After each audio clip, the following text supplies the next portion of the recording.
As we discussed, the difference between an attack on or just capturing a traffic is not very far away, because both of them gonna sniff on the packet somehow. Other than the attack that can come outside encapsulated, I mean a man in the middle attack here, or a sniffer or somebody who wanna steal the traffic. So in our case here, as the cybersecurity specialist, that we need to know what's going on in the traffic, we'll pretend that we are like the white sniffers here. White, I mean like the old stores, whenever they have the white saucers. This is what I mean by this word, no more or less. The point here have how to be an angelic type of a sniffer.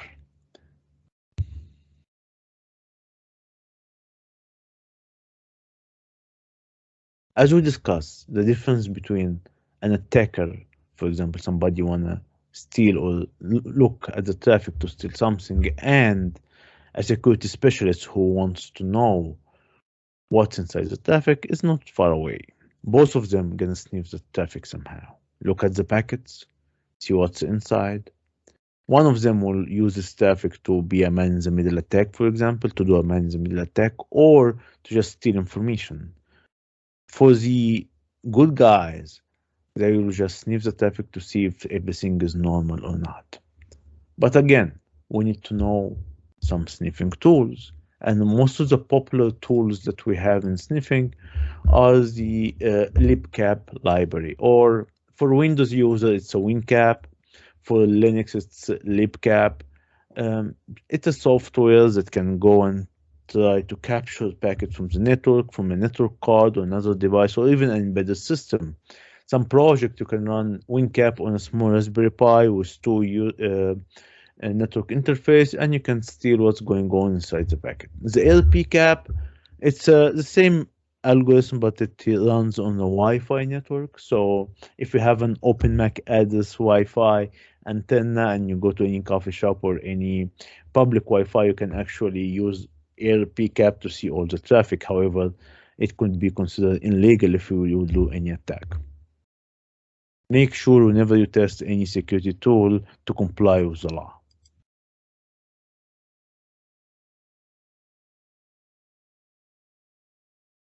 It's important to note that other than the packet capturing, we have Firewall, which is a type of a data source, but it's not a data source itself. It's a way to get logs.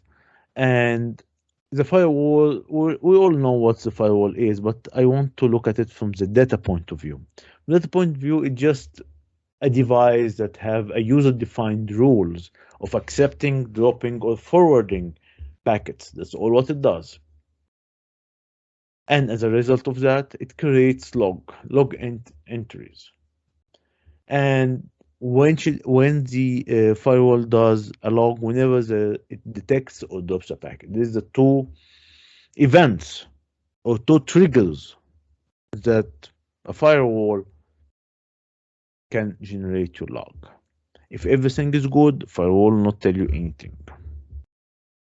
Be careful of that, because sometimes when we wanna teach our machine in a machine learning way what is good, you need some data to tell, okay, this traffic is good. Firewall as a clean design will not give you this information. Firewall will only tell you if it finds something that already predefined by a user to drop or detect a specific packet. At the end, it uses two main parameters: the source IP, destination IP, source port, and destination port number. That's all the firewall goes. And if we go with the functionality of the firewall, we can look if it's something coming from outside. It will look, or we call it outbound traffic or inbound traffic in this case. It will look at the source IP address and source port number. Then the firewall will look at the packet and try to change the IP address, because usually you put the firewall as adjacent to the router or the gateway router, or it's a module inside the router, and now it will be looking at the destination IP and the destination port number. That's all what the firewall does. For us in the data driven, we'll look at the logs that comes out from the firewall. So remember, firewall will provide you information about important information security about a specific attack of dropping, which can be develop an image of the security activity around your system. Also, it can give you information about the unauthorized access. Usually, whenever you have an attack, you will go back to the log of the firewall somehow to see when the intruder came and where they tried to go. So it's an important part of your organization structure. The next will be the main device that will be the IDS and IPS. We all know what is IP and IDS. We heard about them in many courses, in many classes, and we went like crazy looking everywhere around, try to configure. If you took the network monitoring class, we spent a lot of time in configuring the IDS, looking at them, Sirigada, and other type of open IPS and IDS, Brew and Zeek, and so on. We will not go through them now. All what we need to know how it will affect my design of the data-driven. I'm not building an IPS and IDS. I just want to use them. So in this case, I will be looking at the IPS and IDS as devices that can produce security alerts to me. The firewall will produce you logs, but now we have alerts. It can be using a signature base, which is a file that have some attachment and maps to it, or it can use an anomaly detection system, which is more modern way. Right now, a mix of these two systems is the best practice.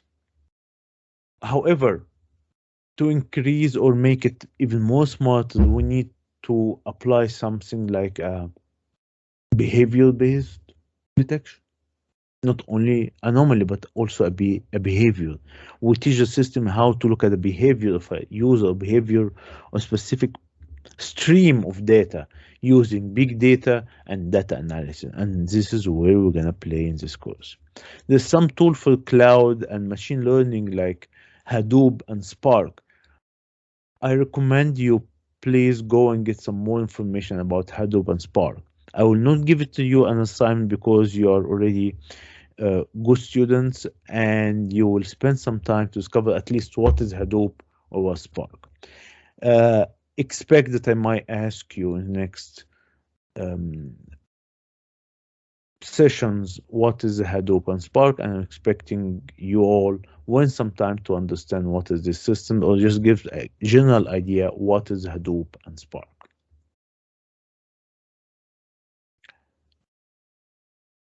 Always try to remember that the IPS and IDS, they are very similar, but at the same time they are a bit different. But in this case, I want you to look at the data. If we're talking about an IDS system, if you have a threat, it will go through the firewall or the switch, and the IDS and IPS will give you an alert about that. However, if you have an IPS, it will actually stop the threat. Remember this, because when you collect the data or you teach the system, it's very unlikely to teach what is the IDS does, because if you're gonna teach your system, it will make another non-IDS system that's a little bit bigger and smarter, but it have the same functionality. It will let the threat pass without stopping it. So whenever you try to teach your machine learning, try to use an IPS data and IPS connection structure inside the network to apply these rules later on, because this is how you really will benefit out of it. And talking about the IPS and IDS anomaly based, usually they will define like this. You have a network anomaly detection techniques. It will have 3 active component and 1 passive component. One of them is a classification, where it have some tools, for example, like support vector machine, Bayesian network, rule-based classification, neural network. For the statistical based anomaly detection, it will be based on mixture mode, signal processing, principal components analysis, PCA, or independent component analysis to get your statistical data of your network and try to detect anomaly based on that. Or you can have clustering. Clustering is just will try to divide your data into 2 types, good and bad, and so on. And most of the popular techniques are regular clustering or the co-clustering. The information theory is a part of any network anomaly detection tools, and we will discuss about that in the statistical part of our course. Remember, the IDS and IPS problem, or the main problem of detection, is the false positives. False positive makes the network administrator mad about not using this system, because every time false alarm comes, it just waste of time, waste of resources, and so on. So we're using the data-driven cybersecurity to try one of the branches of it, to try to minimize the false positives, so we can design a system that can have a low rate of false positive. If we can achieve that, it means we have a successful data-driven algorithm, data-driven based system.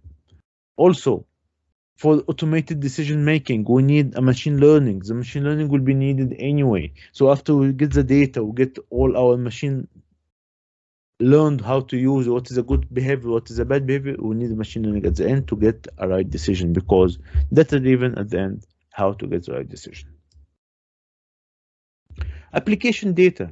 You know, the applications are everywhere, and any data information will be generated by any product or service. This is what we call the data, the application data. Make sure that application data here, we don't need the information of the users, of who is using it, or what is the product that generated was inside information. We're talking about information data about the application itself, not what's inside it, because this is what we care in our data driven here. We are not making big data analysis of the user tracking, for example. No, we're looking at the application itself.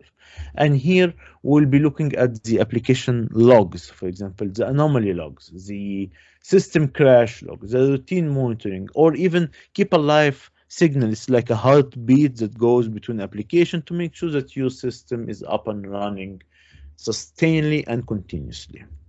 Also, it doesn't matter how good your application log is or how much the reporting if nobody looks at it. Without monitoring or continuously examining, you can have a very big vulnerability happen in your network. And all this log will be for nothing. It will be just storing the data and wasting resources. So you always need somebody to look at it and benefit from all this information that comes from it.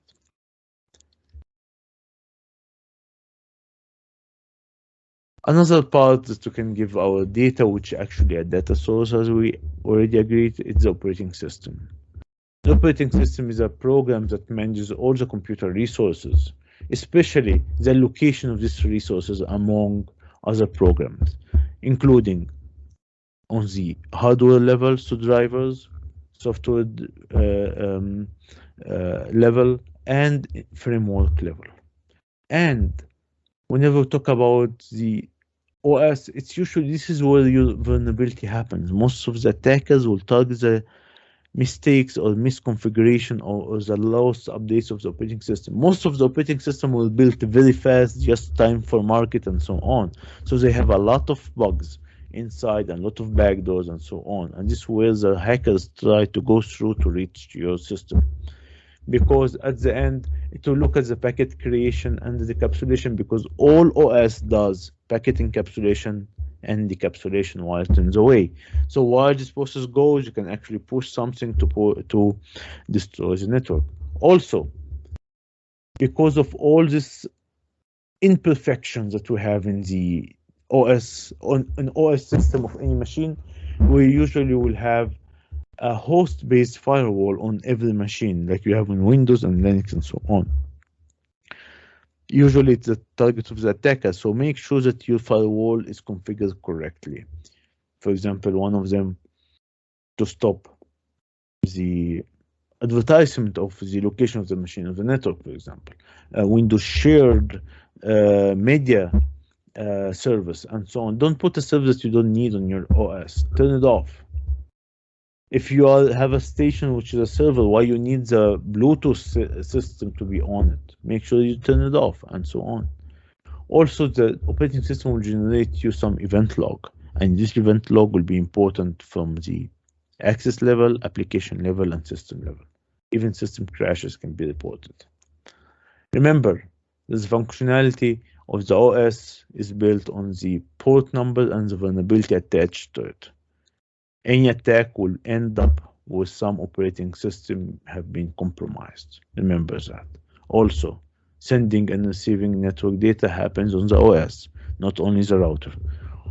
Most of the routers are very secured, but whenever you go to the OS, this is your best point to go inside any system.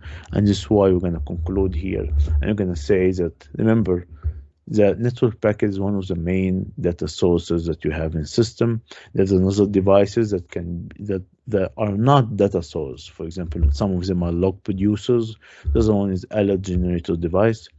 And at the end, any attack and most vulnerability happens in the OS level. With that being said, that's all for module 2, and see you in next module. Thank you.